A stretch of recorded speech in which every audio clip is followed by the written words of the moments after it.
Malam ini kita membahas satu tema khusus yang kita jadikan sebagai common enemy, musuh bersama, yaitu Yahudi. Sebagaimana Allah ingatkan dalam surah Al-Maidah ayat 82. A'udzubillahi minasyaitonir rajim. La tajidanna asyaddan nas 'adawatan lil ladzina amanu yahuda wal ladzina asyraku. Sungguh kalian akan menyaksikan orang-orang yang paling keras permusuhannya terhadap hamba-hamba Allah yang mukmin, kata Allah, Yahudi dan orang-orang musyrik. Ini yang Allah kabarkan. Bapak-bapak, ibu-ibu yang dimuliakan Allah, bagaimana Al-Quranul Karim mengungkap tentang makar Yahudi. Dan ternyata apa yang dikabarkan oleh Allah, Masya Allah, sampai ke Indonesia. Dan pergerakan Zionis Yahudi internasional di Indonesia ini cengkeramannya luar biasa. Oleh karena itu kita tambah tema ini, selamatkan NKRI dari gerakan Zionis Yahudi internasional. Karena Yahudi ini, bapak-bapak, ibu-ibu yang dimuliakan Allah, sebagaimana Allah mengabarkan permusuhannya terhadap hamba Allah yang mukmin itu sudah sejak masa Rasulullah SAW. Dan kalau kita tarik ke belakang, itu sampai Allah utus 12 nabi, ya, tidak kelar-kelar. Apa kalau bahasa Jawa ini? Wangel tuturan ini, nyengkal. Itulah karakter Yahudi. Sampai 12 nabi diutus oleh Allah. Apa respon mereka? Contoh, Nabiullah Zakaria alaihissalam dibunuh. Tidak hanya dibunuh, dimutilasi, dicacah-cacah tubuhnya. Ini Nabiullah Zakaria alaihissalam. Bahkan sampai Allah utus Nabiullah Musa alaihissalam, ani abudullah, sembahlah Allah, nggak mau.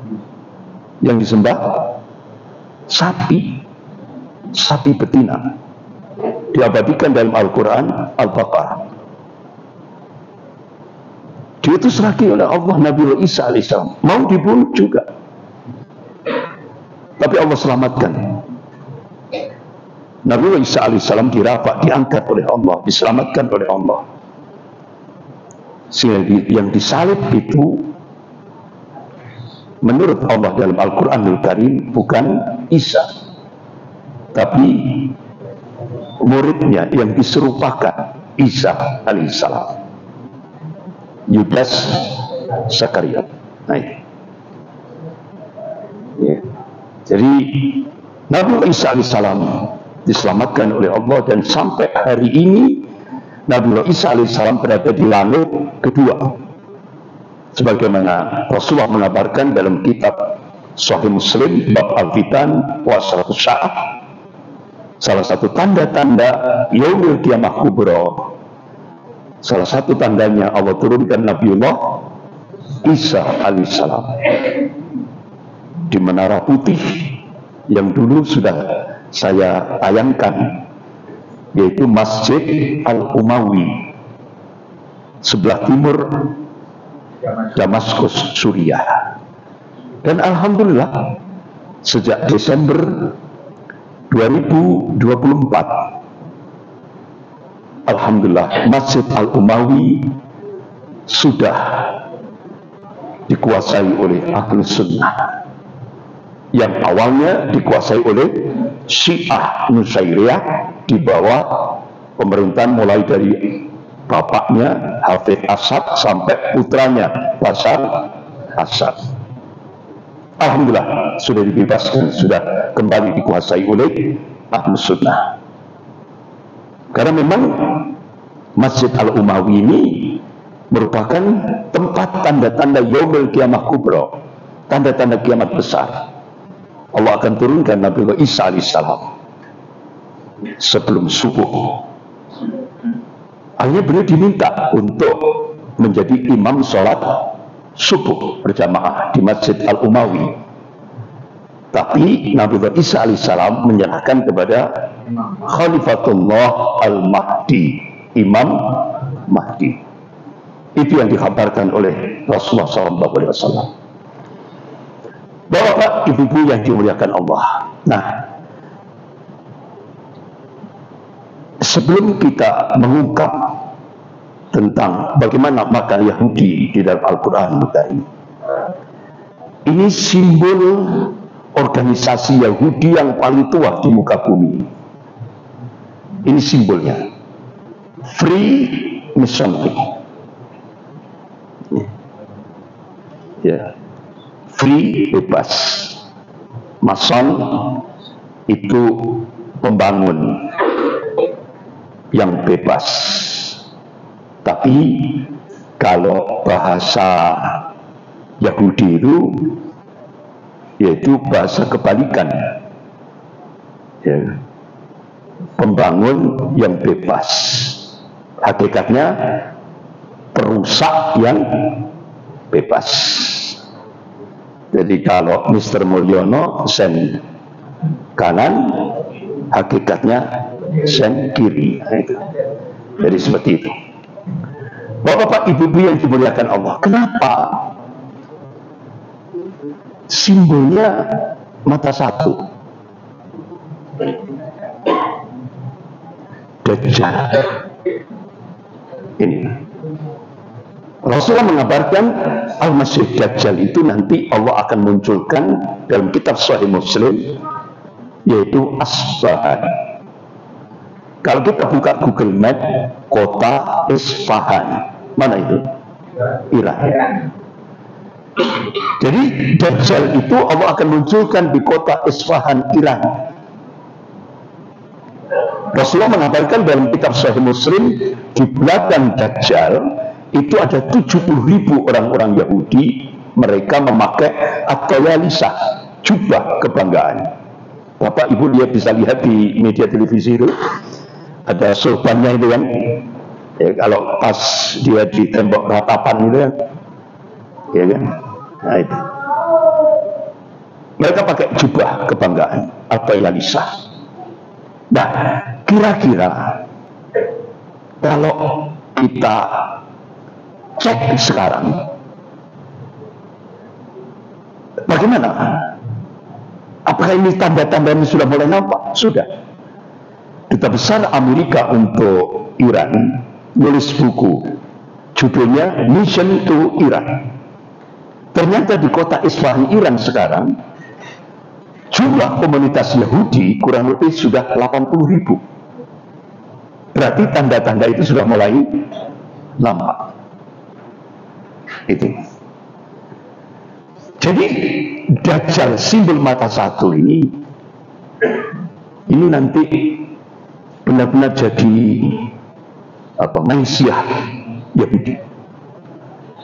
Nah, kemudian ada simbol jangka, kemudian ada mistar, ada tertulis G.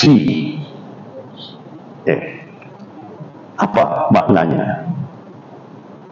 Ini pakar kode, namanya Profesor Linden. Dia paham betul tentang bahasa kode. Ternyata G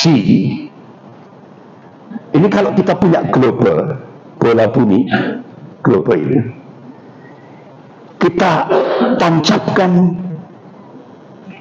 jangka dan mistar 33 derajat lintang utara dan 33 derajat bujur timur. Kita tancapkan di situ, pas di sana Yerusalem, Al-Quds, Masjidil Aqsa. Artinya apa, Pak? Untuk menguasai dunia Islam, Yahudi wajib menguasai Masjidil Aqsa. Itu kuncinya, tertulis G. Gitu. Mereka paham dunia Islam akan kembali bangkit memimpin dunia ini. Oleh karena itu, untuk menghambat Sofwatul Islamiyah, kebangkitan Islam global, Al-Yahud wan Nasara, Yahudi dan Nasrani kerjasama untuk menghambat kebangkitan Islam global. Kuasai Al-Quds, Baitul Maqdis. Itu benar. Mereka paham itu, Pak. Mereka paham. Ya. Tapi, akan tetapi, ini kan rekayasa mereka. Makar Allah lebih dahsyat. Ya. Mereka ini hanya menghambat. Gitu. Tujuan mereka itu menghambat. Makanya Presiden Amerika waktu itu Joe Biden, sebelum Donald Bebek, Joe Biden, di dua pertemuan. Yang pertama pertemuan di sebuah lembaga lobby Yahudi di Amerika, AIPAC, dan ada lagi pertemuan ketika peringatan Israel di Amerika. Joe Biden memberikan statement, kalau tidak ada Israel, Amerika wajib mewujudkannya. Dari situ bisa kita ambil kesimpulan, Israel itu Yahudi kecil, Amerika Yahudi besar. Jelas, Pak? Sudah jelas? Nah, itu. Makanya Theodor Herzl, tokoh pendiri Zionisme internasional di Basel, Swiss tahun 1800-an, dia sudah bercita-cita untuk menguasai dunia. Yahudi harus menguasai 3 kekuatan. Yang pertama, media informasi. Media. Yang kedua, lobby. Kekuatan lobby. Yang ketiga, public relation. 3 inilah harus dikuasai oleh Yahudi internasional. Karena itu senjata abad modern. Itu sudah dicanangkan oleh Theodor Herzl, pendiri Zionisme internasional di Basel, Swiss, itu tahun 1800-an. Sudah dicanangkan ini. Oleh karena itu, Bapak-bapak, Ibu-ibu yang dimuliakan Allah, kita kan harus mengetahui rencana-rencana mereka, roadmap mereka, ya. Supaya umat Islam benar-benar sudah bisa melakukan, yaitu counter balik untuk menghadapi mereka. Makanya Rasulullah SAW sudah saya sampaikan beberapa waktu yang lalu. Itu kalau kita ringkas, proyek besar umat Islam, lebih khusus di Indonesia, itu ada 3. Yang pertama, Itu kalau kita ringkas. Ayo kita berupaya untuk menjadi hamba Allah yang muwahhid, yang mentauhidkan Allah dalam segala aspek kehidupan. Baru kalau itu sudah kita aplikasikan, Allah akan turunkan ta'yidullah, pertolongan. Berupa apa? Nasr wa tamkin, pertolongan dan kekuasaan. Itu pasti. Tapi syaratnya muwahhid, mentauhidkan Allah. Orang-orang Yahudi paham betul. Ini proyek besar umat Islam. Kalau kita tarik ke Indonesia, ini sudah cukup lama Yahudi untuk menghancurkan proyek besar umat Islam yang pertama. Lewat apa? Yaitu sebuah lembaga besar yang pusatnya di Jakarta, namanya Live for All Foundation. Live for All Foundation. Jadi organisasi Live for All Foundation itu kalau kita buka webnya, umat Islam yang komitmen terhadap Al-Quran dan As-Sunnah, Al-Quran dan Hadis, itu musuh number one. Dan lembaga yang ditopang oleh tokoh-tokoh Yahudi Amerika ini, yaitu Live for All Foundation yang pusatnya di Jakarta, mereka berusaha menjadikan umat Islam di Jawa, termasuk di Sidoarjo, kembali seperti sekian ratus tahun yang lalu. Hinduisme, sinkretisme. Sehingga akhirnya mereka masuk lewat pemerintahan dengan bahasa yang elegan, bahasa yang enak didengar, kearifan budaya lokal. Sudah masuk Sidoarjo? Sudah. Di seluruh Jawa, kearifan budaya lokal. Sehingga akhirnya dari pusat sampai camat sampai desa wajib membangkitkan kembali budaya-budaya daerah. Sehingga akhirnya umat Islam dipaksa kembali untuk membangkitkan budaya-budaya syirik. Benar? Itu. Mereka paham proyek besar umat Islam untuk bisa menang dalam pertarungan ini, karena Allah dan Rasulnya sudah menegaskan as-sira' bainal haq wal batil. Pertarungan antara al-haq dan batil ini senantiasa ada ila yaumil kiamah, tidak akan pernah selesai. Nah, kuncinya kalau kita ingin diberikan kemenangan, nasr wa tamkin, pertolongan dan kemenangan dari sisi Allah, itu tadi. Kita harus berupaya untuk menjadi hamba Allah yang muwahhid. Dan itu sudah digaungkan sejak 1905 miladiah oleh Haji Umar Said Cokro Aminoto, tokoh pergerakan Islam pertama kali saat Indonesia dijajah oleh Belanda. Apa jargonnya? Semurni-murninya tauhid, setinggi-tingginya ilmu, dan sepandai-pandainya siasat. Ini tiga jargon ini dimunculkan oleh Haji Umar Said Cokro Aminoto. Kemudian beliau melakukan kaderisasi di Peneleh Gang 7 Surabaya.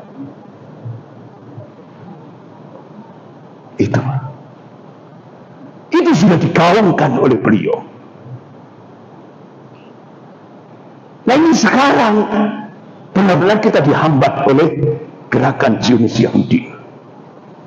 Kemudian proyek besar umat Islam yang kedua, gerakan dakwah wal jihad. Ya kan? Dakwah wal jihad. Itu sekarang lewat lembaga Zionis Yahudi, The Osho Foundation dan The Ford Foundation. Saya buka webnya, ya Allah, nangis saya. Kenapa? Ada 30 organisasi Islam lengkap, nama organisasinya, tokohnya, alamatnya, alamat kantornya, dan berapa US dollar yang dia dapat. Untuk apa? Dijadikan garda terdepan untuk menghancurkan Islam dari dalam. Jadi rondo ireng itu wakil. Masih banyak pengkhianat-pengkhianat. Kenapa? Kenapa sampai 30 ormas Islam? Kan dibaliknya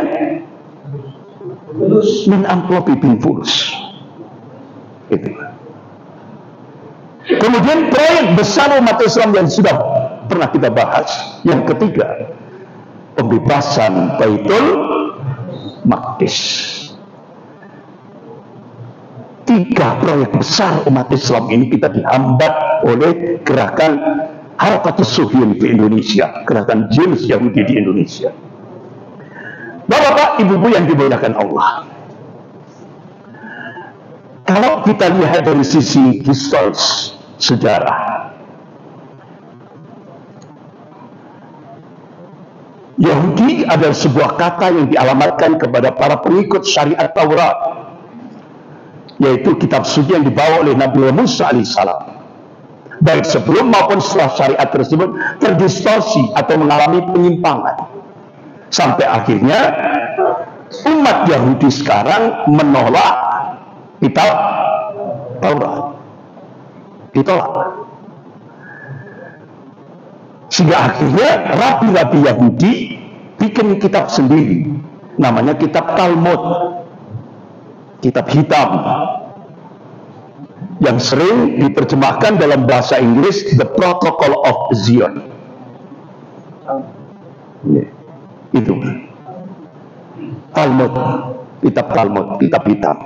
Itu yang sekarang dijadikan pijakan Yahudi internasional, termasuk orang-orang Yahudi di Indonesia. Orang-orang Yahudi di Indonesia itu didata oleh pemerintah kurang lebih sekitar 5.000-an. Paling banyak di Manado, Minahasa. Bahkan di sana dia mendirikan menorah. Bahkan difasilitasi oleh Pemda, pemerintah daerah Minahasa. Ada sinagognya di sana. Dan mereka minta kepada pemerintah untuk diakui agama Yahudi. Tapi sampai sekarang pemerintah kan, Indonesia kan belum punya hubungan diplomatik dengan Israel. Sehingga akhirnya orang-orang Yahudi itu masuk ke Kristiani, namanya Zionism Kristiani. Itu. Kristen Zion. Nah, itu supaya bisa diterima di Indonesia. Nah, kalau dari nasabnya itu tersambung hingga Nabi Yakub alaihissalam. Nabi Yakub alaihissalam itu disebut Israel, hamba Allah. Makanya Pak, jangan kita menyebut Israel, jangan. Karena itu nama lain dari Nabi Yakub alaihissalam. Kalau bisa nyebutnya Israel.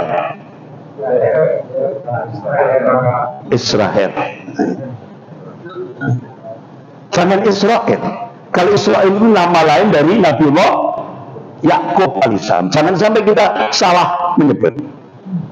Jadi Israel saja nyebutnya itu.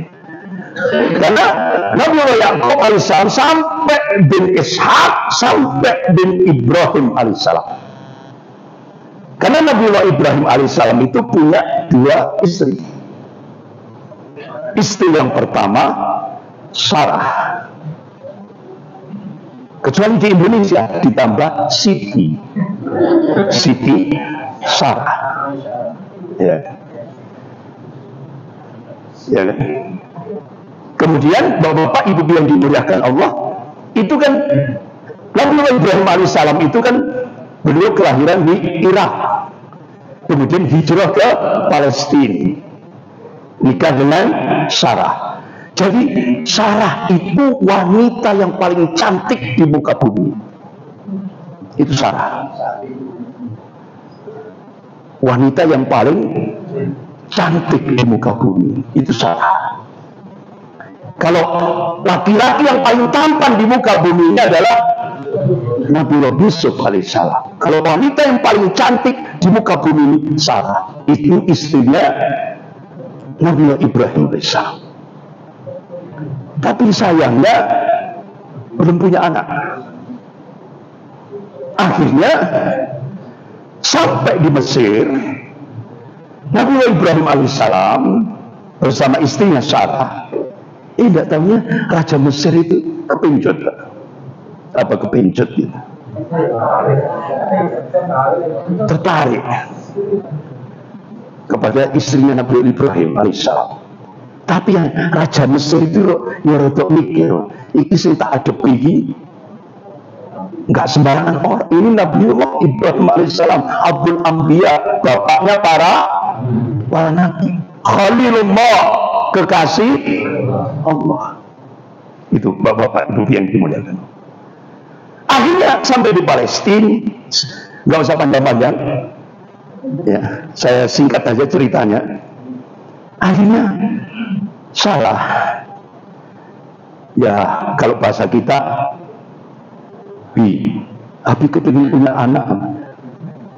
Ya kepingin, ya kan. Nah, Raja Mesir itu menitipkan putrinya, namanya Hajar. Jadi kalau di buku-buku sejarah itu, itu pelecehan itu, dianggap budak. Padahal bukan, ini putrinya Raja Mesir, Hajar. Terpandang. Singkat cerita Sarah mengatakan, sudah Hajar dinikahi. Akhirnya sudah singkat cerita.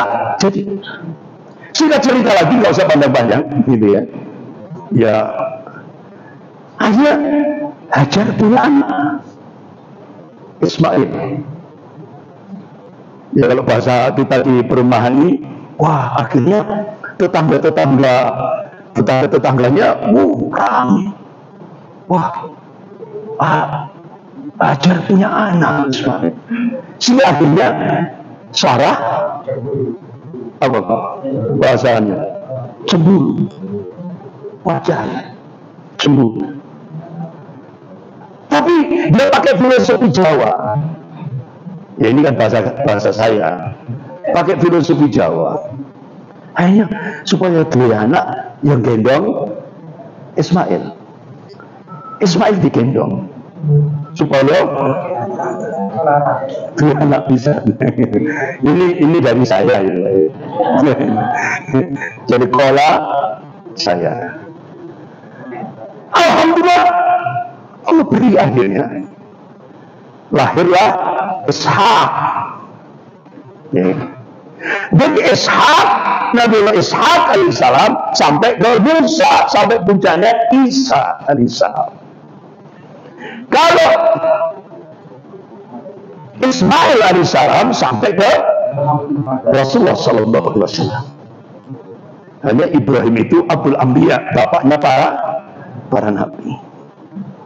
Ya. Tapi masya Allah, yang cintanya nggak usah saya sampaikan. Bagaimana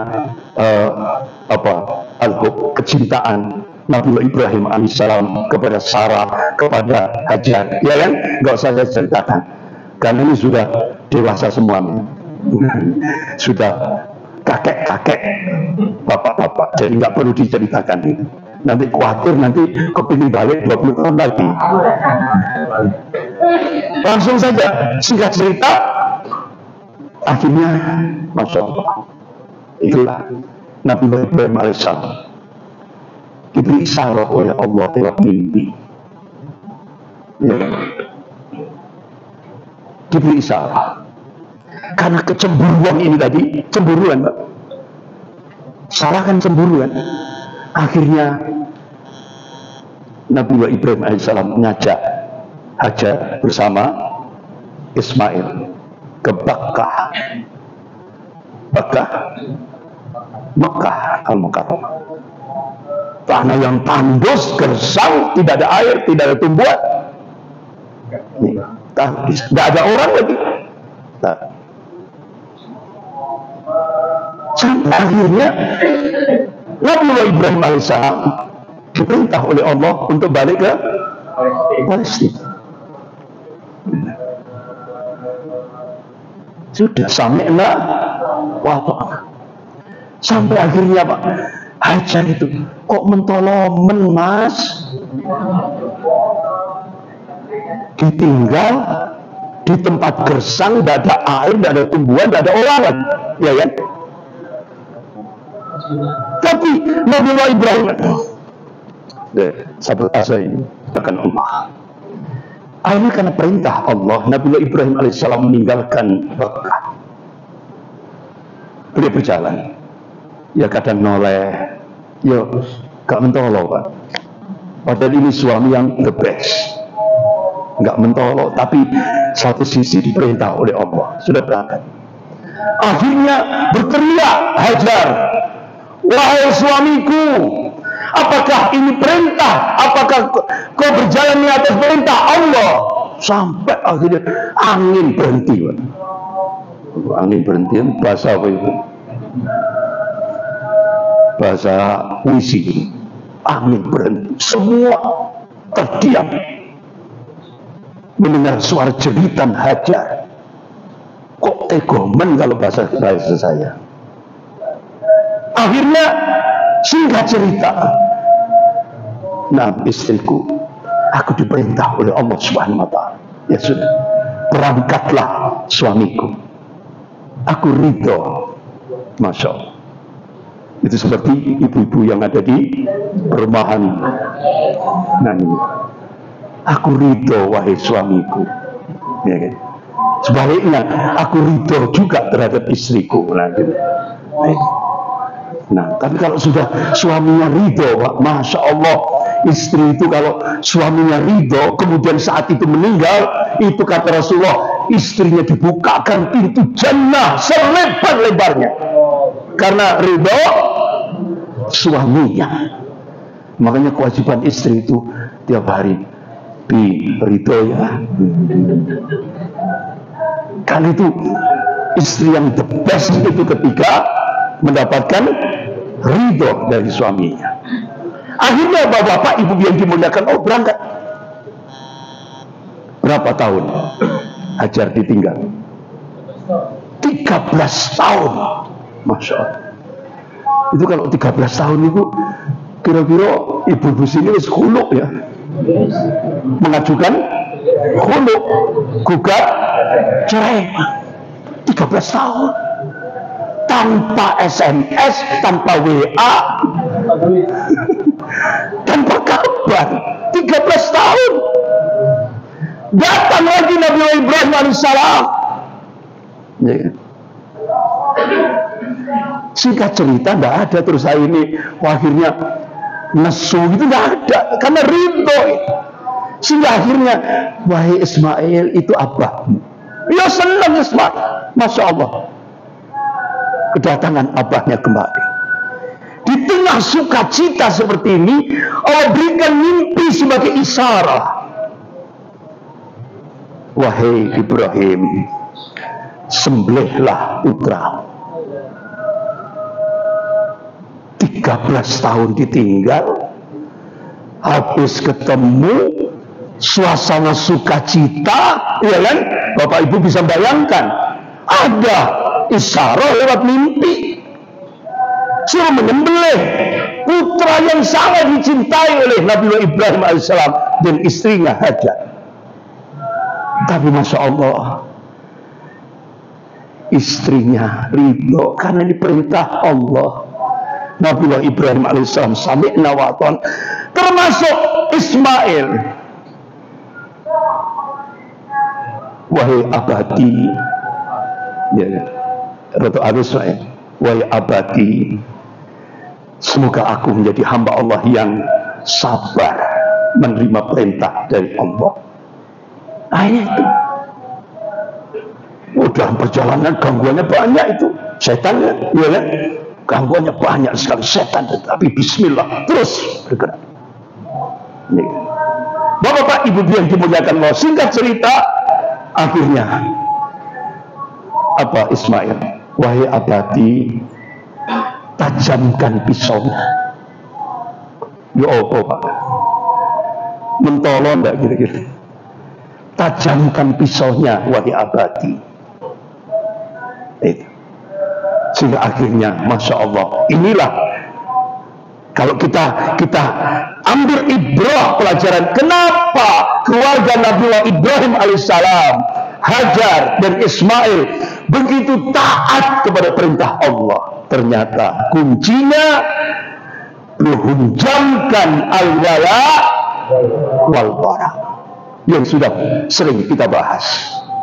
Sehingga akhirnya puncaknya Allah kabarkan dalam surah Al-Baqarah ayat 165 itu. Walladzina amanu asaddu hubbanillah. Adapun orang-orang mukmin itu teramat sangat cintanya kepada Allah. Itulah dampak daripada al-wala wal bara. Bapak-bapak, ibu-ibu yang dimuliakan Allah.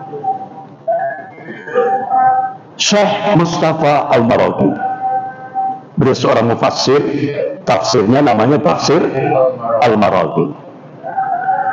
Beliau mencari ayat-ayat dalam Al-Quranul Karim tentang karakter Yahudi. Masya Allah, ditemukan hampir 1 juz penuh. Berarti sesuatu yang patut dipelajari. Sampai akhirnya dari 1 juz itu berpilah-pilah. Ada 76 karakter Yahudi itu diungkap dalam Al-Quranul Karim. Kalau diringkas, kata Syekh Mustafa Al-Maraghi rahimahullah, bangsa Yahudi itu adalah bangsa yang paling unik dibanding bangsa-bangsa lain di dunia ini. Dalam diri mereka terkumpul semua kejelekan, tipu daya, jiwa-jiwa teroris, rasa dengki dan konspirasi, kejahatan, kebiadaban, kebenisan, kelicikan, pengingkaran, penjaraan, keras kepala, wangel tuturannya. Semua itu sudah menjadi urat daging. Sampai Allah kabarkan hampir 1 juz penuh dalam Al-Quran.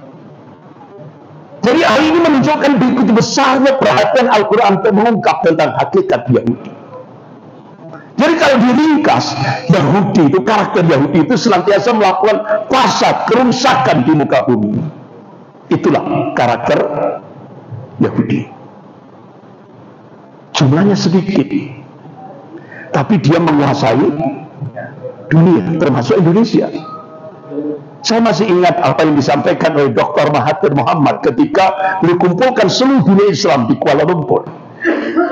Dr. Mahathir Muhammad pidato, the Jews rule this world by proxy. Jadi Yahudi untuk menguasai dunia, termasuk menguasai Indonesia lewat proxy, boneka. Jadi Amerika, Cina itu proxy Yahudi. Dulu Rothschild dan Rockefeller, sekarang Henry Kissinger dan George Soros, itu yang mengendalikan Yahudi. Makanya sering disebut dengan Indonesia ini dicengkeram oleh proksinya Yahudi, yaitu Cina dan Amerika. Nah, Cina dan Amerika itu dikendalikan oleh GP, Global Predator, yang sering disebut dengan elit global. Itu. Nah, Indonesia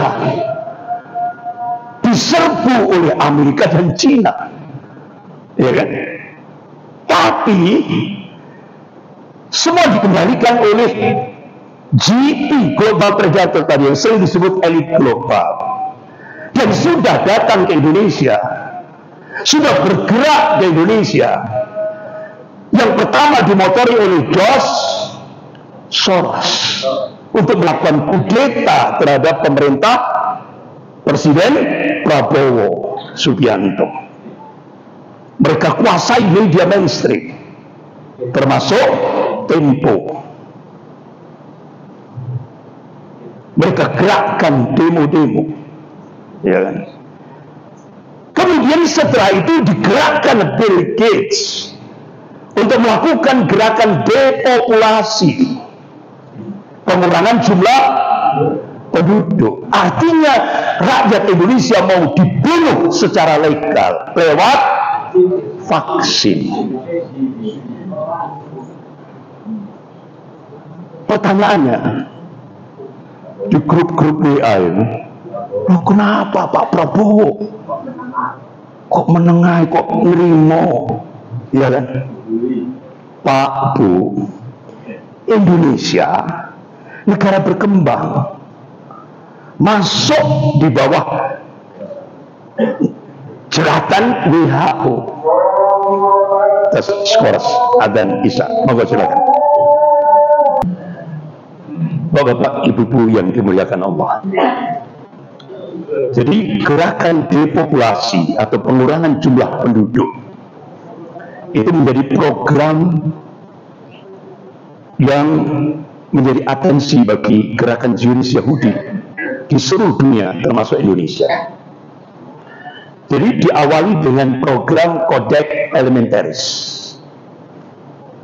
atau Global Food Imperialism, penjajahan lewat makanan dan minuman.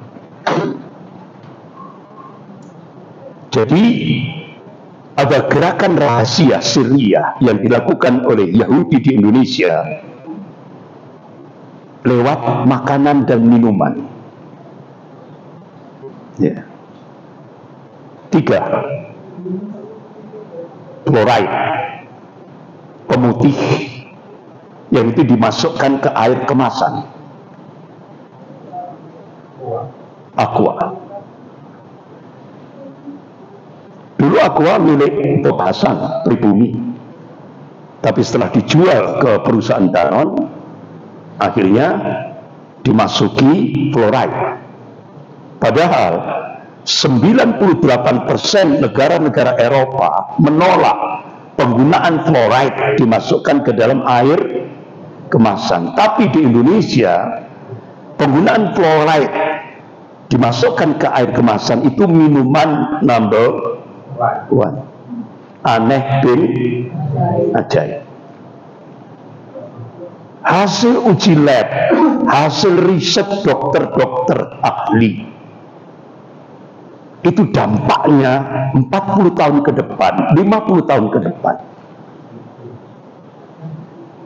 Jadi kalau kita sudah terbiasa minum ya yang ada kandungan fluoride itu, kemudian kita minum apa? Ya ada Umsida, ada Santri, ada Kimas, itu akan terasa lain karena kandungan fluoride itu sudah nancap ke lidah kita. Itu. Dan itu dampaknya 40 tahun ke depan, 50 tahun ke depan. Itu sudah hasil uji lab dan riset dokter-dokter ahli. Kemudian MSG, pelezat makanan. 16 produk MSG di Indonesia itu diproduk oleh perusahaan-perusahaan Yahudi tanpa menyebutkan MSG. Bahkan dulu ada bumbu Raiko itu non MSG. Tapi begitu program Codex Alimentarius masuk ke Indonesia, yang non MSG tadi, bumbu Raiko yang non MSG ditarik di seluruh Indonesia, diganti bumbu Raiko yang ada MSG. Dan itu berdampak 40 tahun, 50 tahun ke depan terhadap tubuh kita. Artinya apa? Kita dibunuh secara pelan-pelan. Yang ketiga, aspartam, pemanis buatan. Coca-Cola, Pepsi, ya itulah segolongan itu. Bahkan sampai kalau bapak ibu masuk ke lembaga-lembaga pendidikan SMP, siapa yang minum Coca-Cola? Hampir mayoritas. Jadi minuman favorit. Pertanyaannya, kenapa kalau nggak minum Coca-Cola ketagihan? Itu ada zat khusus. Sampai-sampai saya tanya kepada pegawai Coca-Cola yang sudah kerja 38 tahun. Saya tanya, itu ada zat apa kok bisa ketergantungan? Ustaz, saya 38 tahun kerja di Coca-Cola. Itu ring 1 tidak bisa ditembus. Itu. Dan itu minuman anak muda. Coba kalau bapak punya mobil yang pakai aki basah, yang dulu kan, sekarang musim aki kering, dulu kan aki basah, itu kan jamur, menjamur kan, tuangkan Coca-Cola bersih. Punya kloset di toilet yang penuh dengan kotoran, tuangkan Coca-Cola, itu akan mengupas dari keramiknya. Itu fadilah itu manfaat daripada Coca-Cola. Sampai-sampai ladang pertanian yang terkena hama itu disemprot pakai Coca-Cola, mati semua. Nah kalau diminum itu. Tapi propagandanya kan, waduh, apalagi ada esnya, ya kan, waduh, terhipnotis betul. Minuman anak muda, APG, luar biasa. Tapi itu berdampak. Tapi akhirnya, jadi ini program Kodeks Elementaris ini agenda terselubung Zionis Yahudi, ini agenda tersembunyi pemusnahan manusia. Secara pelan, dampaknya 50 tahun ke depan. Itu sudah hasil uji lab dan riset dokter-dokter pakarnya sudah. Tapi akhirnya di Indonesia gagal program Kodeks Elementaris. Kenapa gagal? Karena ada gerakan Tibun Nabawi, pengobatan ala Nabi. Gagal karena umat Islam sudah banyak yang ngaji, sudah kembali beriktibar kepada Rasulullah SAW, pengobatan ala Nabi. Dia siapkan di meja-meja makan di keluarga-keluarga masing-masing, dia siapkan madu, habatus sauda, minyak zaitun, korma, air zam-zam, bekam syar'i. Gagal. Kenapa? Predatornya, pelecarnya itu Tibun Nabawi, pengobatan ala Nabi.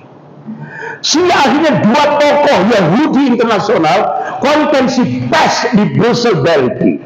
Apa statementnya?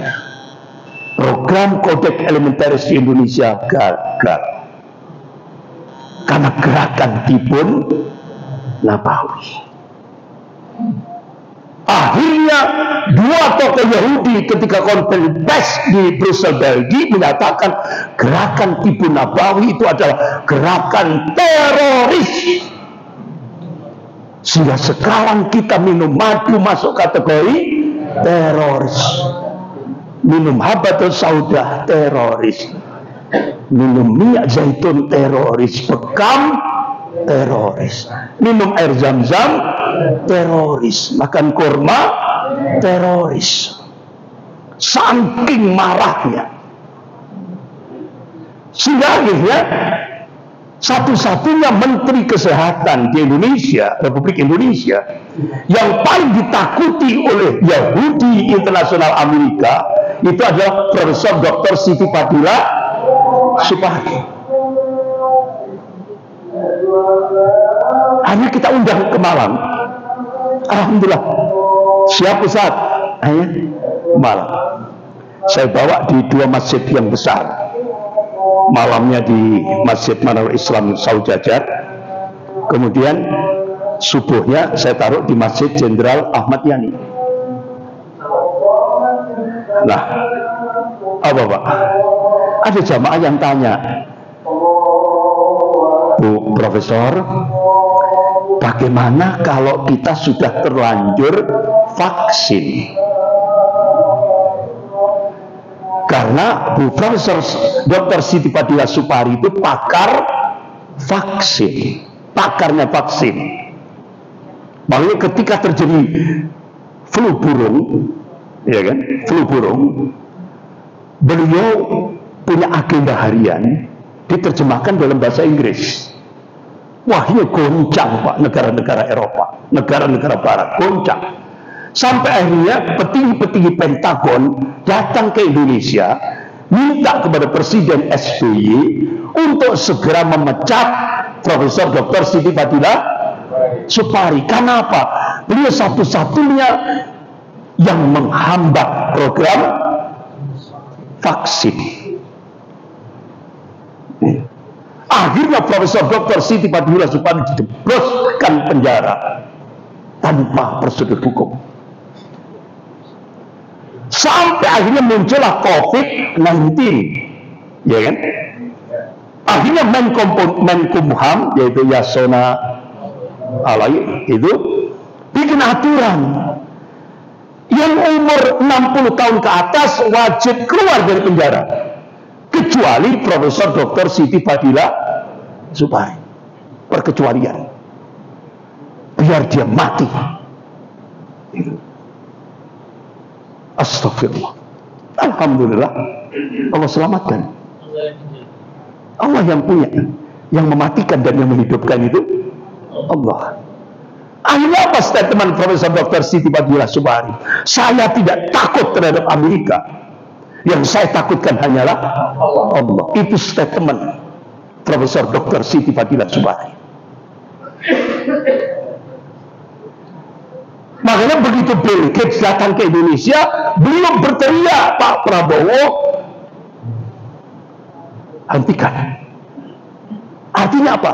Sehingga Presiden Prabowo langsung memberikan statement, Indonesia nggak bisa nolak, karena Indonesia negara berkembang.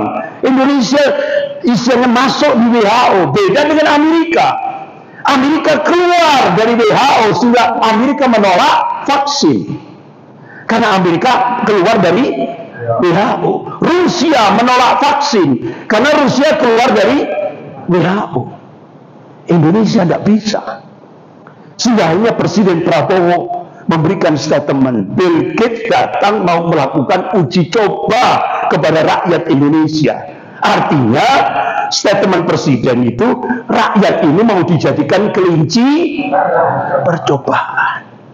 Itu isyarat Pak, bahasa isyarat, tolaan. Ya, apa bahasa tolaan ini kan bahasa Sidoarjo ya. Tolaan itu loh maknanya.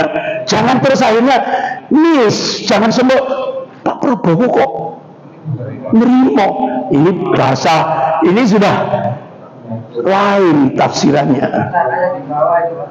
Bahasa masyarakat awam kan memahami Presiden mempersilahkan, bukan. Presiden sudah jujur, Bill Gates datang mau menjadikan uji coba vaksin. Padahal Profesor Dr. Siti Fadila Supari yang beliau pakar vaksin, vaksin itu penyakit. Nah kalau disuntikkan pada kita,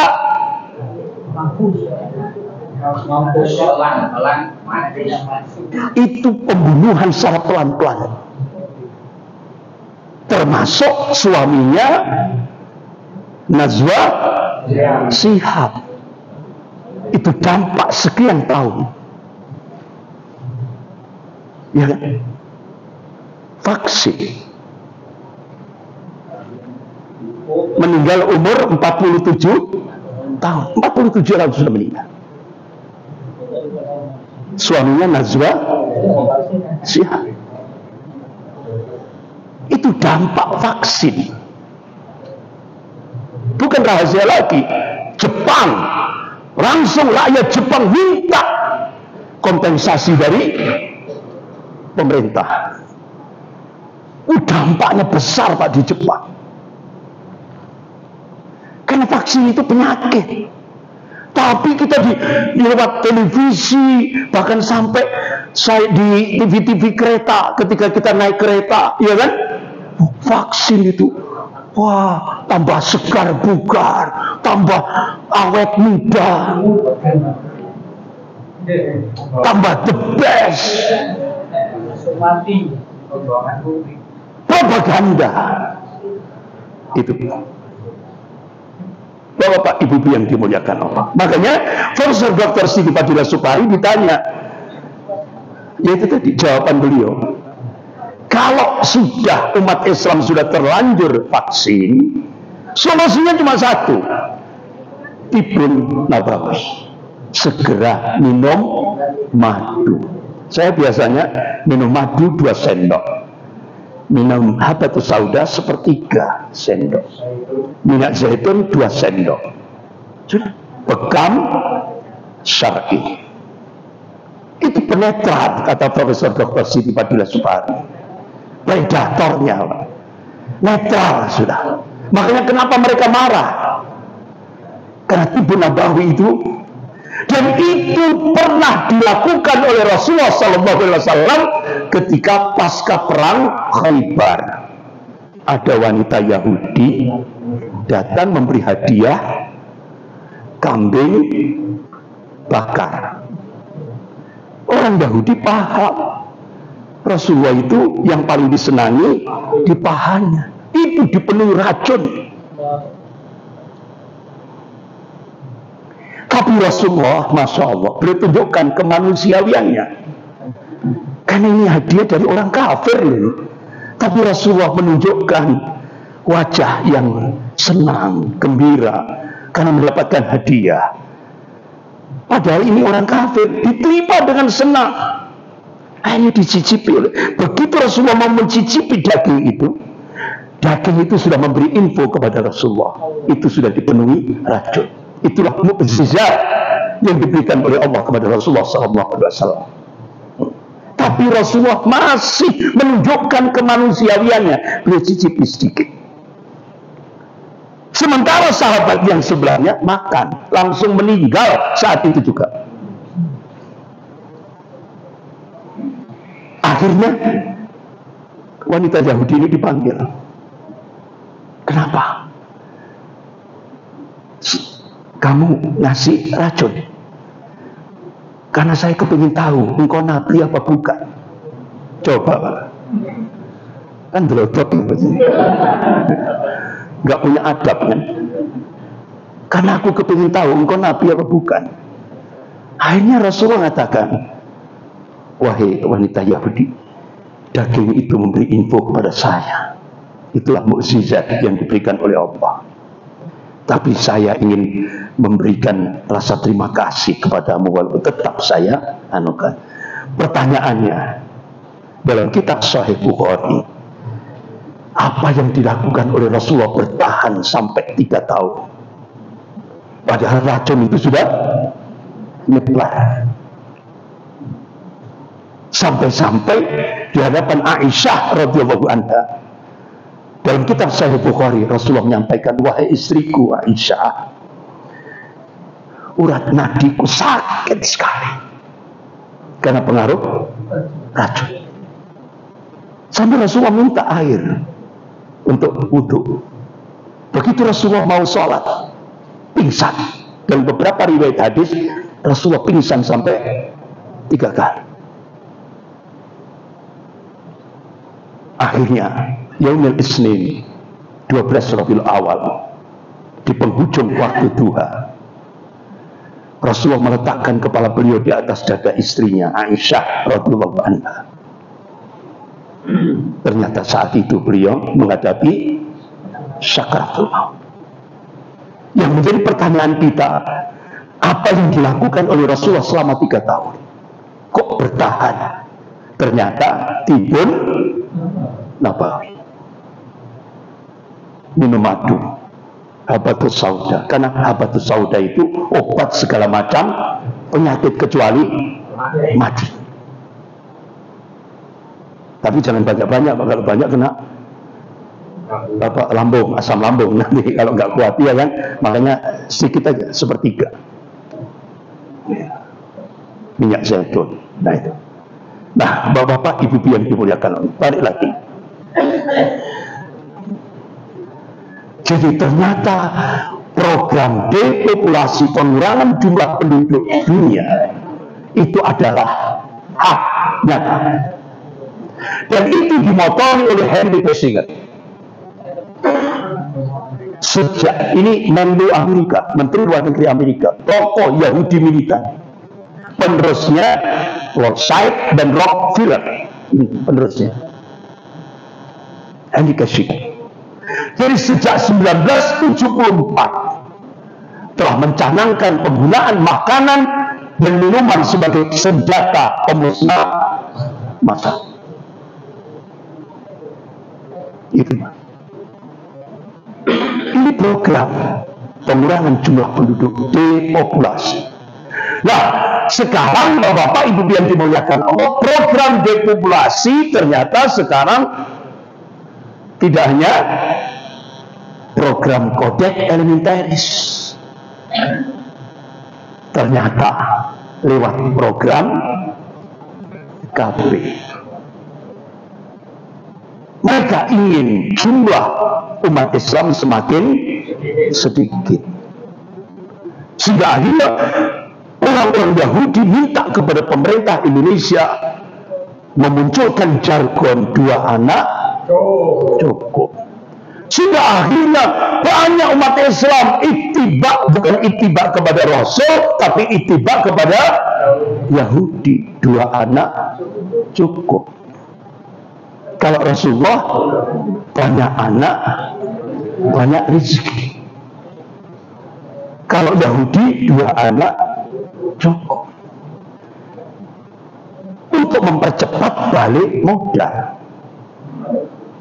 ya kan? Balik modal. Akhirnya apa?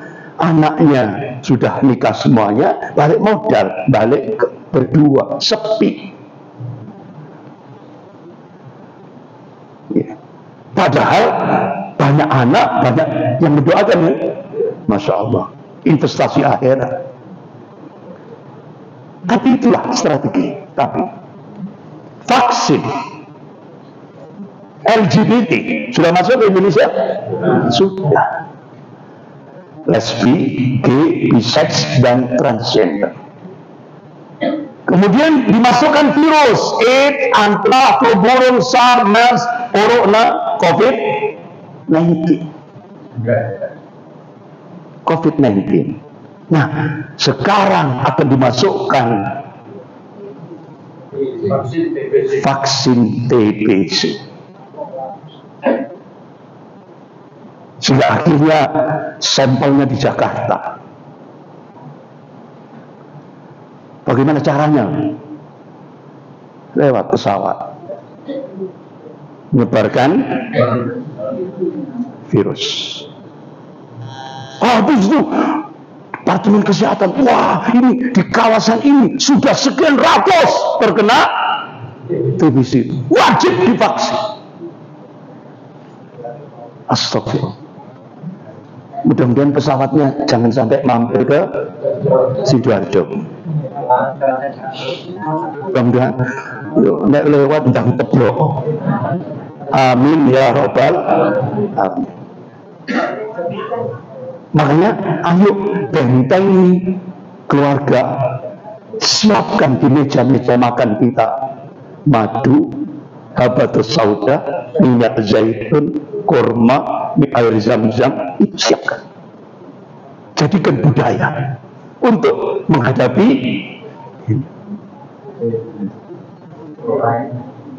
ini. Kemudian ini memang sengaja diciptakan. Kemudian dari kodek elementaris, fluoride, MSC, apa yang sudah saya sampaikan. Bahkan kalau kita buka di internet, siapa yang membongkar program kodek elementaris akan dibunuh. Salah satu korbannya saya dibunuh dengan racun. Penerbangan antara Jakarta Jeddah. Tapi qadarullah, alhamdulillah, Allah memberi pertolongan. Langsung dibawa itu, mulut saya berbusa dan kejangnya melampaui epilepsi. Nggak tega, Pak. Banyak dokter nyuntik supaya lemes. Sehingga akhirnya kepala saya dibor dua untuk nyedot racun supaya tidak terjadi pendarahan pakai apa namanya ini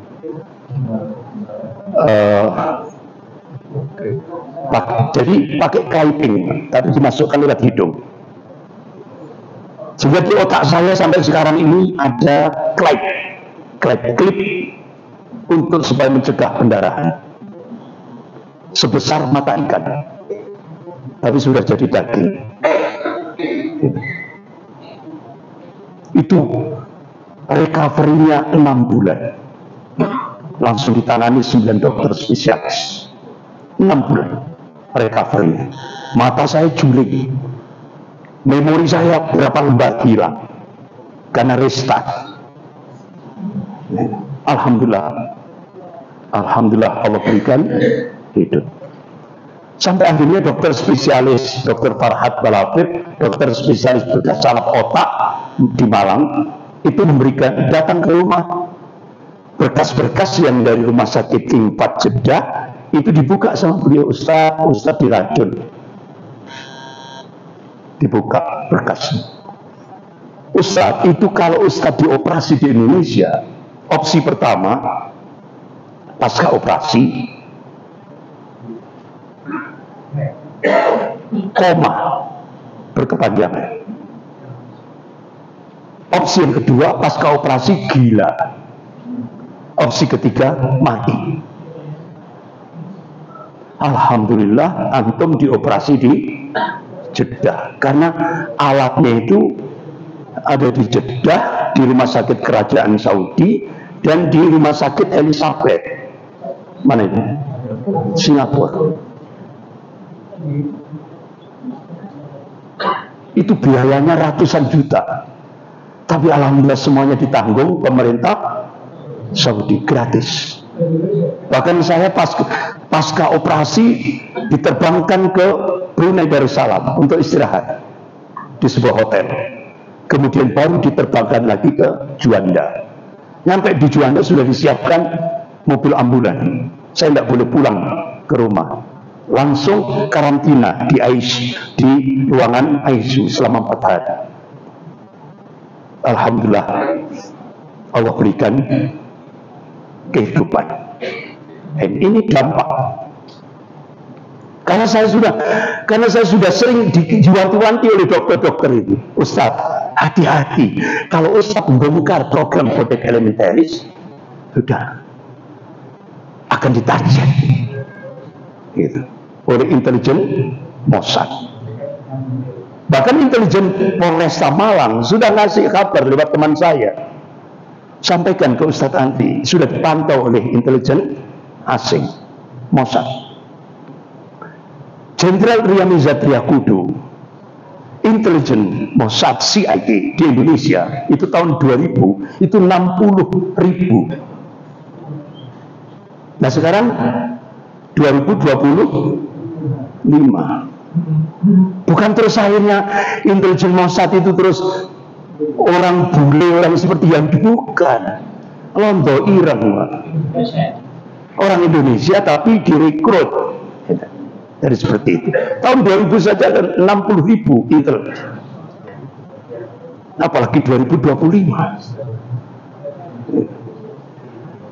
Oleh karena itu Bapak Ibu nanti kalau takmir menyiapkan hard disk atau flash disk bisa di-copy.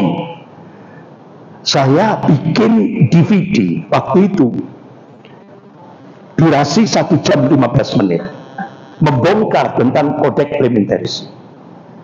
Jadi kalau bisa itu di-copy. Jadi kalau takmir punya flash disk atau punya hard disk, nanti saya kopikan, nanti bisa digandakan di jamaah pakai flash disk yang kecil-kecil itu, nanti bisa dibuka di rumah masing-masing supaya keluarga-keluarga kita tahu bagaimana jahatnya Yahudi terhadap umat Islam. Dan alhamdulillah begitu saya buat 1000 keping itu saya sebar seluruh Indonesia sampai ke Papua. Bahkan begitu DVD saya menyebar itu sampai dari Sumatera telepon, Ustaz boleh nggak digandakan? Monggo, sebanyak-banyaknya gandakan, sampaikan kepada umat Islam.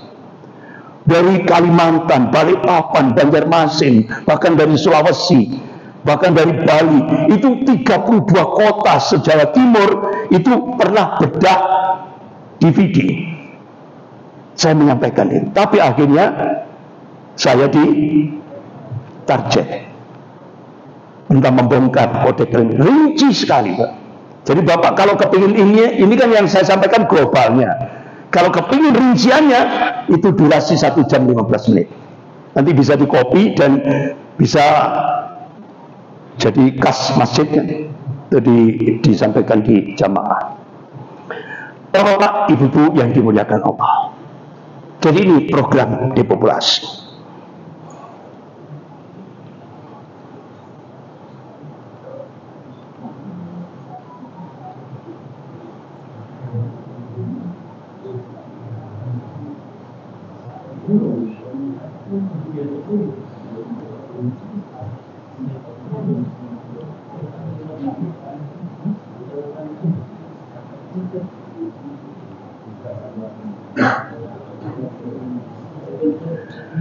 Jadi Bapak Ibu yang dimuliakan Allah, kalau dari aspek historis sejarah, ternyata Yahudi di Indonesia itu melakukan pertarungan terhadap umat Islam di Indonesia itu keras sekali. Pertarungan ideologis. Itu sejak 1905 Masehi. Yahudi masuk ke Indonesia itu sejak 1602. Bonceng VOC. Yahudi masuk Palestina 1920. Yahudi masuk ke Indonesia 1602. Berarti lebih dulu mana Yahudi masuk? Yahudi masuk ke Indonesia. Kenapa? Karena Indonesia menurut pakar-pakar arkeolog dunia itu Atlantis yang hilang, surga dunia Indonesia.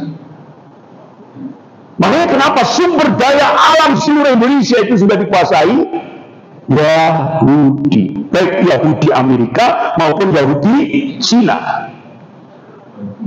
Ini proksi Yahudi pesek.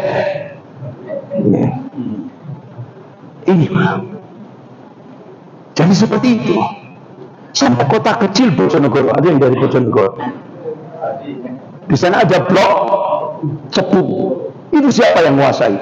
Exxon Mobil, Yahudi Amerika. Ya kita tahunya itu tambang emas terbesar Freeport, ya kan? Ternyata adalah tambang emas yang lebih besar dari Freeport, Halmahera. Siapa yang menguasai? Yahudi Cina.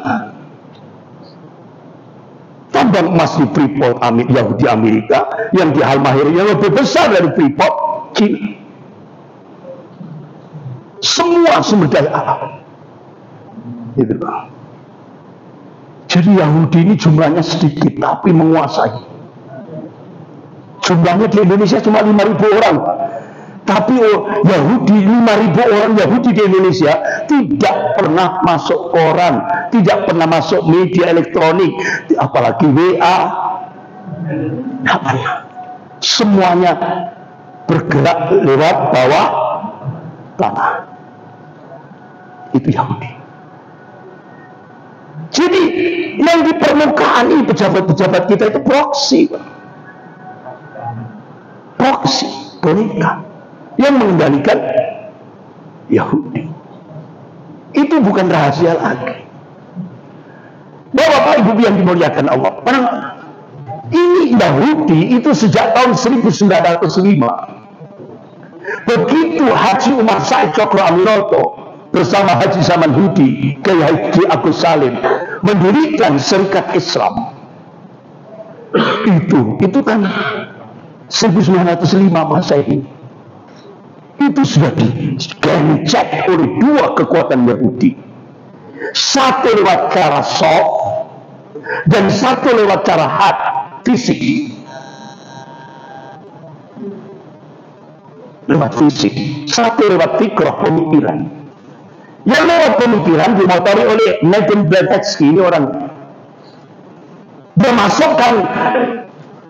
dia masukkan tangan kanannya, yaitu Lieberman.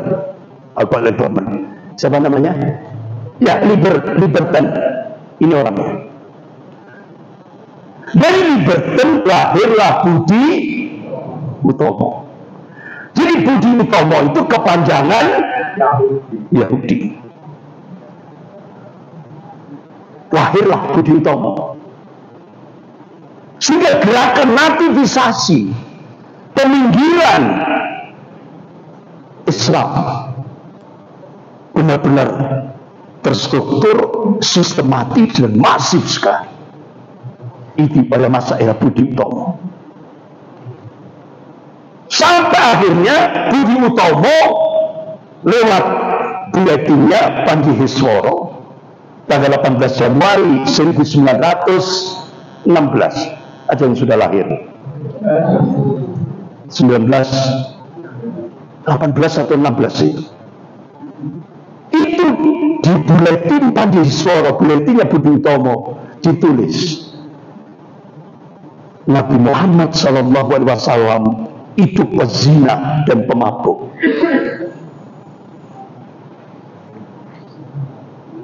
Akhirnya Haji Umar Said Cokro Aminoto membentuk Laskar Kanjeng Rasulullah SAW untuk melakukan perlawanan terhadap organisasi Budi Utomo. Laskar itu tentara. Akhirnya organisasi Budi Utomo 1935 bubar karena melecehkan Rasulullah SAW. Akhirnya Budi Utomo diteruskan oleh yang disebut PNI, Partai Nasionalis Indonesia. Dari PNI diteruskan oleh anaknya PDIP. Dari PDIP diteruskan petugasnya Mr. Mulyono. Jadi dari sisi sejarah itu bisa ditarik benang merahnya. Sementara perlawanan fisiknya dimotori oleh Karl Marx. Karl Marx memasukkan orangnya, yaitu Sneevit, mendirikan organisasi ISDB, menyebarkan ajaran Marxisme. Akhirnya muncullah Muso, puncaknya DNID. Tahun 1950, Desember 1950, Soekarno berubah ideologi dari sekuler menjadi komunis. Lahirlah ideologi baru yang diciptakan oleh Soekarno, Nasakom, nasionalis agama komunis. Itu benar. Sehingga akhirnya bulan Desember 1950 Bung Hatta resmi keluar mengundurkan diri dari jabatan wakil presiden karena beliau menolak ideologi Nasakom. Sehingga akhirnya muncullah 1950 duet Soekarno dengan DNID, duet nasional. di Senayan, sekarang GBK ya, Gedung Bung Karno, dulu nak Istora Senayan. Di depan 4 juta kader-kader komunis seluruh Indonesia, 4 jutaan. Soekarno DNID berdua, Soekarno pidato, suburlah PKI. Bisa di-download, bisa dibuka di Google. Pidato Soekarno pada saat HUT PKI, hari ulang tahun PKI di Istora Senayan, bisa dibuka lewat Google. Sampai puncaknya muncullah peristiwa G30S PKI. Benar Pak? Ya. Bapak-bapak yang sepuh, benar? Benar. Jadi ya Allah, pergerakan Islam yang dimotori oleh Haji Umar Said Syokroaminoto, diteruskan oleh Kartosuwiryo, diteruskan oleh Muhammad Natsir. Makanya dulu sudah saya tunjukkan ada buku ditulis oleh pakar sejarah, Satu Negara 3 Proklamasi. Satu Negara 3 Proklamasi. Proklamasi pertama 17 Agustus 1950 Soekarno Hatta. Proklamasi kedua 7 Agustus 1949 Karto. Proklamasi yang ketiga 17 Agustus 1950 Muhammad Natsir. Satu Negara 3 Proklamasi. Tapi yang dulu sudah pernah saya sampaikan, karena tidak ada HP Pak. Zaman dulu kan tidak ada HP. Kartosuwiryo waktu itu diminta untuk menjadi Wamenhan, Wakil Menteri Pertahanan. Diminta, berarti Kartosuwiryo itu orang penting.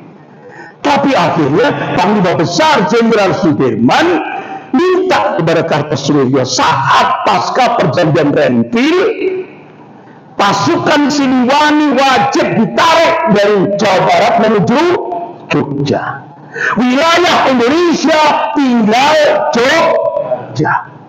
Sulawesi, Kalimantan, Sumatera, semua kembali dikuasai Belanda. Agresi Belanda kedua. Wilayah Indonesia tinggal Jogja. Sehingga akhirnya Kartosuwiryo sami'na wa ata'na terhadap Panglima Besar Jenderal Sudirman. Beliau berangkat menuju Jawa Barat untuk melakukan gerilya melawan penjajah hampir 13 tahun. Tapi karena tidak ada HP, waktu itu dikira oleh Presiden Soekarno, Kartosuwiryo berontak. Tidak ada HP. Baru terbongkar setelah Bung Tomo 10 November. Dan dulu Pak Menteri Dalam Negeri itu Pak Baharudin siapa? Bukan Umar Bahar siapa gitu, itu Menteri Dalam Negerinya Pak Karno, nulis buku tahun 1977. Dua tokoh ini, Bung Tomo, baru dipublish. Saat itu seorang wartawan tanya kepada Jenderal Panglima Besar Jenderal Sudirman, Pak Jenderal, kalau pasukan Siliwangi ditarik dari Jawa Barat ke Jogja, otomatis sangat merugikan bagi Indonesia. Apa jawaban Panglima Besar Jenderal Sudirman? Kita tidak rugi kalau saya tempatkan orang di sana. Saya tempatkan orang kita di sana. Siapa? Kartosuwiryo. Itu ditulis oleh Bung Tomo. Tapi ada tapinya, karena ada Messi tadi, nggak ada HP, nggak bisa koordinasi. Presiden Soekarno sudah kadung memberikan stigma Kartosuwiryo berontak. Itu.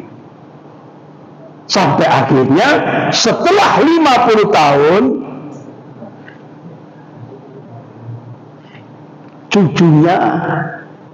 cucunya Pak Safruddin Prawilan Negara, cucunya, yaitu yang sekarang jadi Menteri Kebudayaan, siapa? Dr. Fadli Zon. Qadarullah mendapatkan foto, 81 foto tentang perjuangan Kartosoewirjo. Dan bapak ibu bisa beli di Tokopedia online 81 foto Kartosoewirjo. Nah, akhirnya ditunjukkan oleh Dr. Fadli Zon di bukan di TNI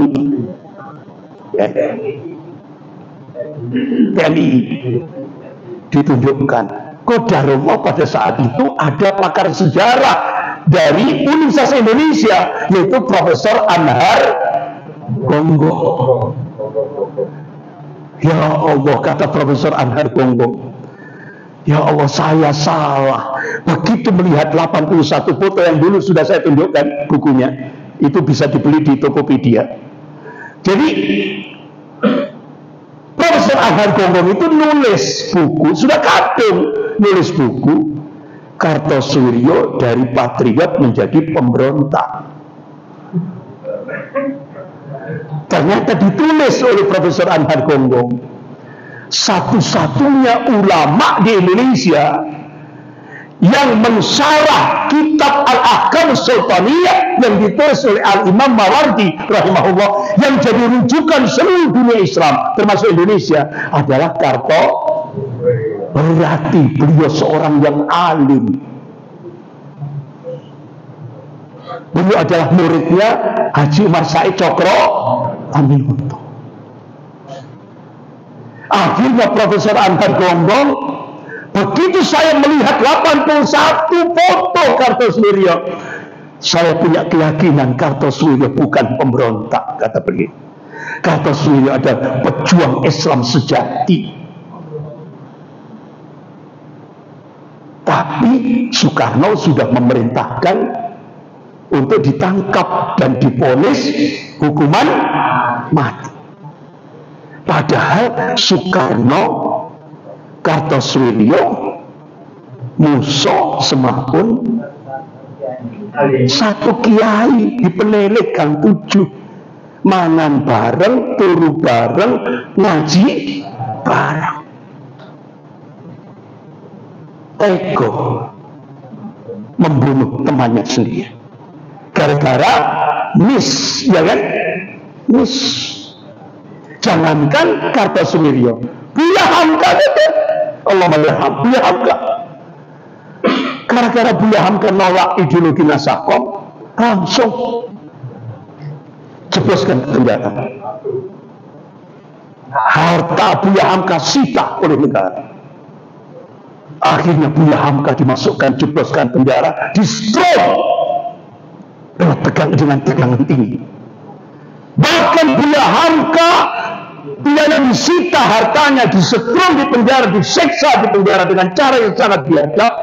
Beliau tidak diberi minum, sehingga akhirnya Buya Hamka, Allah mayarham, untuk mempertahankan hidup, Buya Hamka meminum air kencingnya sendiri.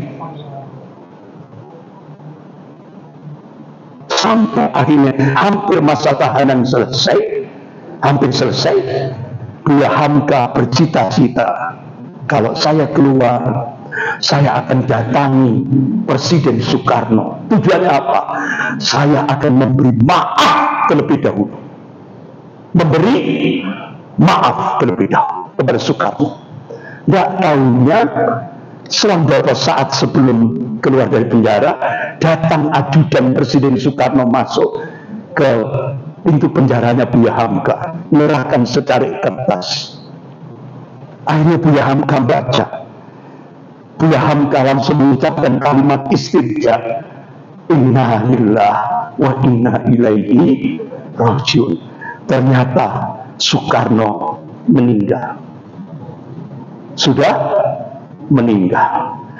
Dan di akhir tulisan Soekarno, tulis tangan Soekarno, minta kepada Buya Hamka untuk menjadi imam sholat jenazah presiden pertama Republik Indonesia. Kira-kira mau enggak Buya Hamka? Masya Allah, itulah ulama, jiwa kepemaafannya luar biasa. Kalau bahasa kita sekarang, kenegarawanannya. Sehingga kalau Bapak Ibu buka Google, siapa yang menjadi imam sholat jenazah presiden Republik Indonesia pertama? Buya Hamka.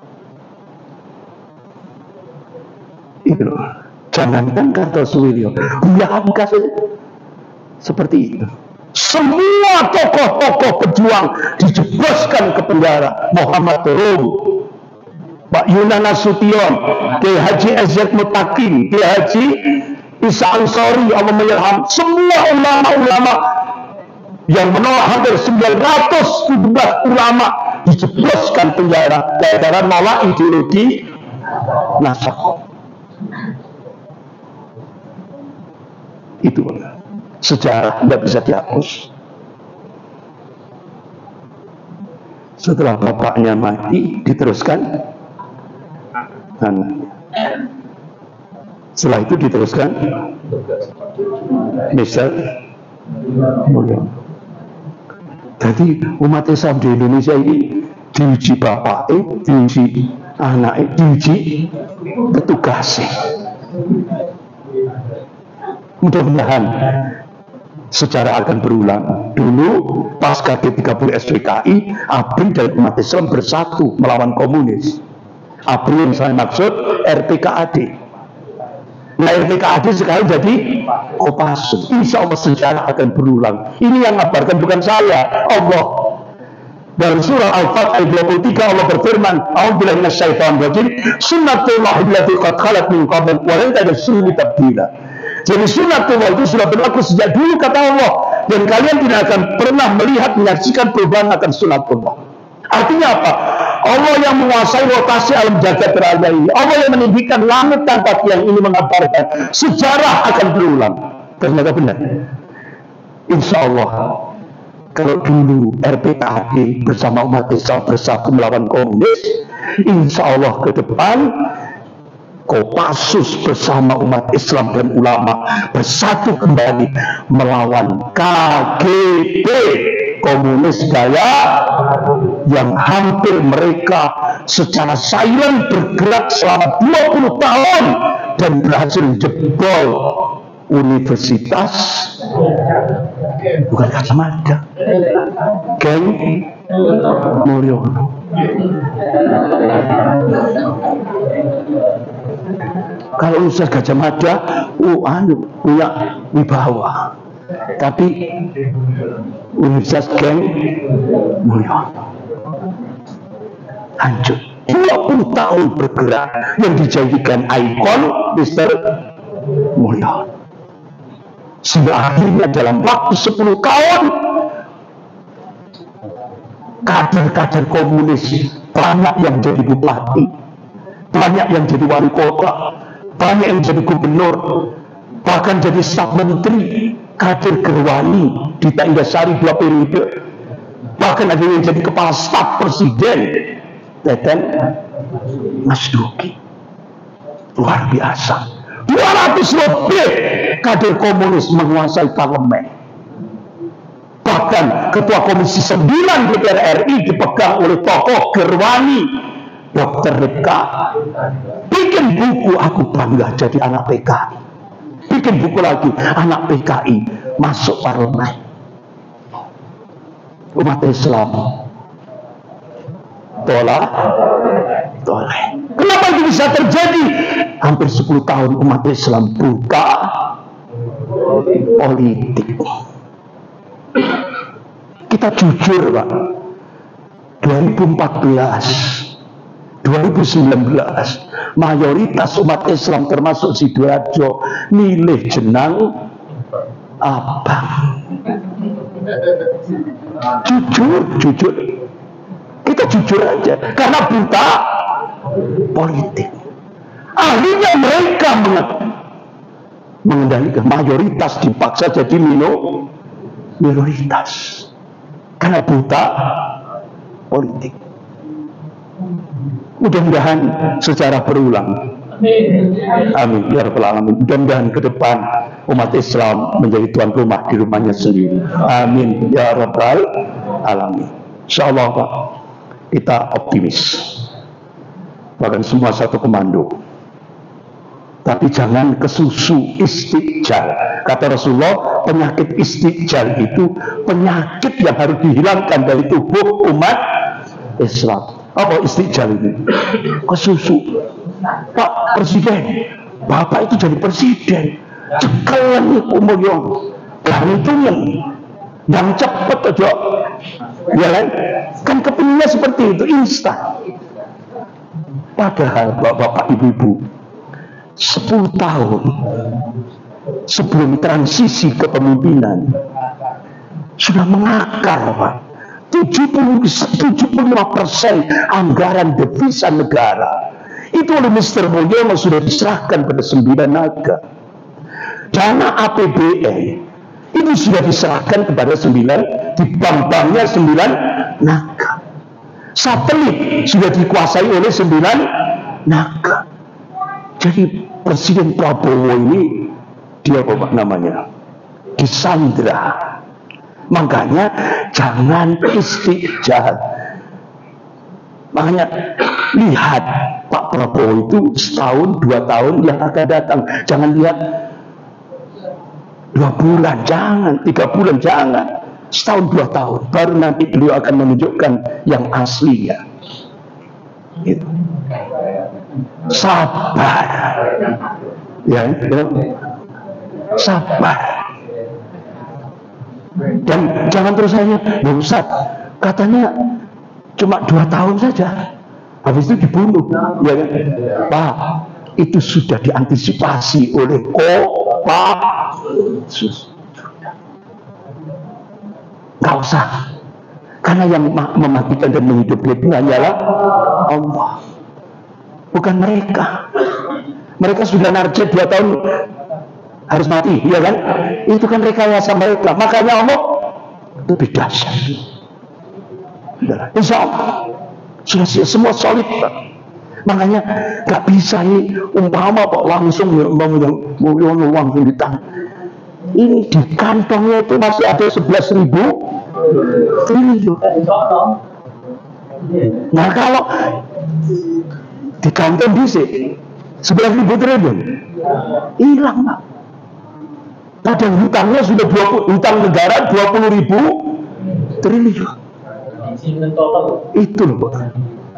Berat ini Pak Prabowo, ini berat. Makanya kudu sabar, Pak. Kudu sabar, ya kan? Kudu sabar, harus sabar. Ya kita hanya berdoa, ya Allah selamatkan, ya kan, Indonesia. Makanya jangan berharap kepada Bapak berharaplah kepada Allah. Siap? Berharaplah kepada Allah. Itulah jati diri sebagai seorang Muslim. Takbir. Sekian, lebih kurangnya saya mohon maaf. Kita lanjutkan bulan depan, ya, supaya lebih panas lagi bulan depan. Sekian. Kita akhiri dengan bacaan hamdalah dan doa kafarat majelis. Alhamdulillahirabbil alamin. Subhanakallahumma wa bihamdika asyhadu an la ilaha illa anta astaghfiruka wa atubu ilaik. Wa billahi taufiq wal hidayah. Wassalamualaikum warahmatullahi wabarakatuh.